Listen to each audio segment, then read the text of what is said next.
Menyambut hari bersama Aman Pagi Gemindo Nazaret.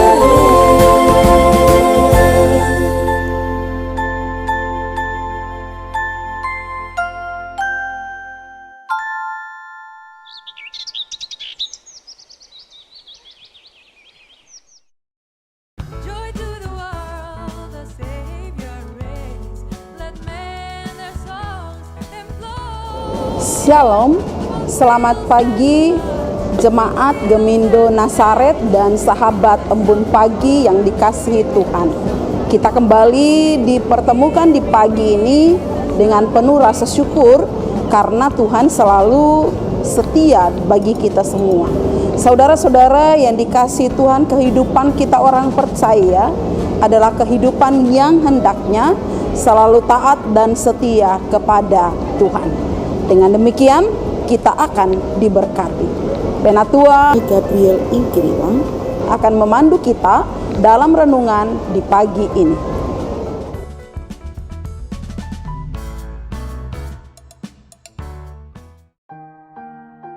Mari kita berdoa untuk membaca firman Tuhan.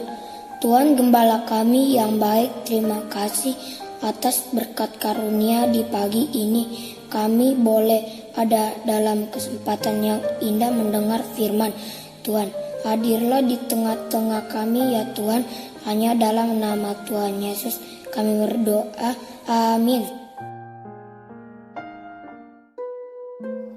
Shalom, selamat pagi Jemaat Gemindo Nazaret dan sahabat Embun Pagi dimanapun berada. Kembali kita berjumpa di pagi hari ini dengan penuh sukacita karena kita memasuki hari Kamis yang pertama, masih di awal tahun 2022. Karena itu mari memulai hari ini. Sebelum memulai aktivitas, kita terlebih dahulu membaca renungan firman Tuhan yang pada pagi hari ini terambil dalam Kitab Kudus Perjanjian Baru, Injil Lukas pasal 4 ayat 13. Demikian firman Tuhan. Sesudah iblis mengakhiri semua pencobaan itu, ia mundur daripadanya dan menunggu waktu yang baik. Tema kita pada pagi hari ini adalah taat dan setia dalam pencobaan.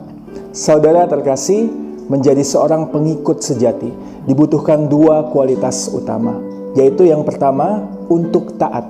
Artinya, mau dan mampu patuh mengikuti apapun kehendak Dia yang kita ikuti, tanpa banyak tanya ataupun mengeluh. Dan yang kedua, setia. Artinya, tanpa tergoyahkan, sanggup mempertahankan arah bersama dengan yang diikuti, mulai dari awal hingga akhirnya. Kedua kualitas ini juga berlaku bagi kita, para pengikut Kristus Yesus. Ketaatan dan kesetiaan yang dituntut bukan hanya pada saat segalanya berjalan dengan baik, melainkan justru juga pada saat pencobaan datang. Banyak orang terjatuh pada ketidaksetiaan saat pencobaan tersebut datang. Dalam masa-masa pencobaan inilah kita belajar dari pribadi Yesus Kristus yang dalam kemanusiaannya juga menghadapi cobaan seperti yang umumnya dihadapi manusia. Namun Yesus menang. Ia tetap taat dan setia kepada Allah sampai dengan akhirnya, sekalipun ia harus melalui pencobaan yang sangat berat. Lewat teladan Yesus inilah kita belajar berproses untuk memperjuangkan ketaatan di dalam diri kita pada segala situasi kehidupan. Dalam perikop firman Tuhan pagi ini, sebelum memulai karyanya, Yesus berpuasa selama 40 hari di padang gurun, seperti juga yang dilakukan sebelumnya oleh Nabi Musa dan Elia di Perjanjian Lama. Puasa semacam ini dipahami sebagai persiapan sebelum seseorang hamba Tuhan memulai pelayanannya. Namun demikian bukan berarti bahwa puasa adalah akhir dari sebuah persiapan. Masih ada batu-batu ujian yang harus dihadapi untuk menguji kesetiaan dan ketaatan dari seorang calon pelayan tersebut. Hal itu pula yang dialami dan dilakukan oleh Yesus sebelum memulai pelayanannya. Saudaraku, dari Lukas pasal 4 ini kita dapat belajar bahwa Yesus ketika dicobai dalam 3 bidang, yaitu kebutuhan jasmani, dalam ambisi duniawi, dan dalam pencapaian rohani. Dalam pencobaan-pencobaan itu, Yesus menunjukkan ketaatan dan kesetiaannya sebagai Sang Mesias yang diutus Allah untuk menyelamatkan umat manusia.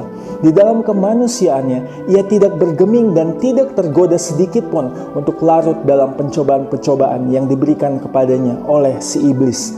Ia tidak jatuh ke dalam dosa karena ia tetap setia berpegang pada kehendak Allah. Lewat renungan pagi ini, kita diajak untuk merenungkan sebuah hal yang penting. Di dalam perjalanan hidup beriman kita, terutama memasuki tahun yang baru, di mana kita juga sebagai pelayan-pelayan Tuhan mengalami kembali transisi dari pelayanan di masa pandemi, perlahan menuju kondisi yang kembali normal. Kita akan sering menghadapi cobaan dan tantangan atas ketaatan dan kesetiaan kita kepada Tuhan di dalam pelayanan. Pencobaan yang kita lalui di masa pandemi telah membawa kita sebagaimana kita ada saat ini. Bagi kita yang telah tetap taat dan setia melayani dan mengikut Yesus di masa-masa pandemi yang sangat sulit ini, pun tidak berarti bahwa pencobaan kita sudah selesai. Bahkan dalam bacaan kita saat ini dikatakan bahwa sesudah iblis mengakhiri semua pencobaan itu, ia mundur daripadanya tetapi menunggu waktu yang baik. Ada kalimat menunggu waktunya yang baik, itu berarti bahwa iblis belum selesai dengan pencobaan-pencobaannya. Nah, bagi kita para murid Tuhan Yesus dan pelayan Tuhan, waspadalah. Berjuanglah untuk mempertahankan ketaatan dan kesetiaan kita. Iblis akan selalu mengintai kita. Dia sedang menunggu waktu yang baik, kapan kita lengah. Pasti dia akan datang dan terus mencobai kita di dalam tantangan kehidupan yang baru. Kita sudah tiba sejauh ini, maka marilah terus memperlengkapi diri agar kita tetap taat dan setia melewati berbagai tantangan dan pencobaan di tahun 2022 ini, khususnya sebagai para pengikut dan pelayan Tuhan. Mari saudaraku, tetap semangat dan tetaplah taat serta setia. Amin. Mari kita bersatu di dalam doa. Selamat pagi Bapa, kami mengucap syukur karena kasih Tuhan terus-menerus kami rasakan diperbaharui setiap pagi. Pada pagi hari ini lewat nafas kehidupan yang baru, kami kembali merasakan berkat Tuhan. Dan pagi ini pun kami telah diperlengkapi dengan firman Tuhan yang akan menuntun kami melalui kehidupan kami sepanjang hari ini dan seterusnya.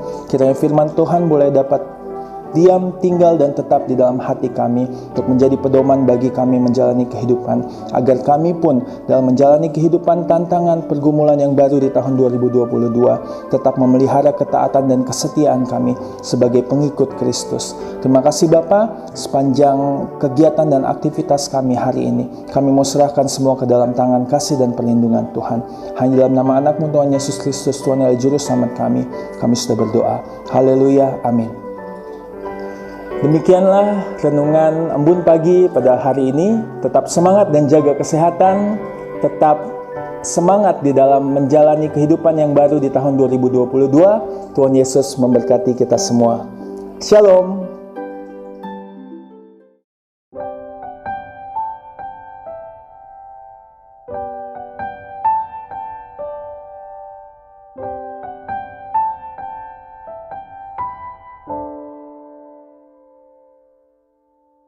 Ku datang ya Bapa,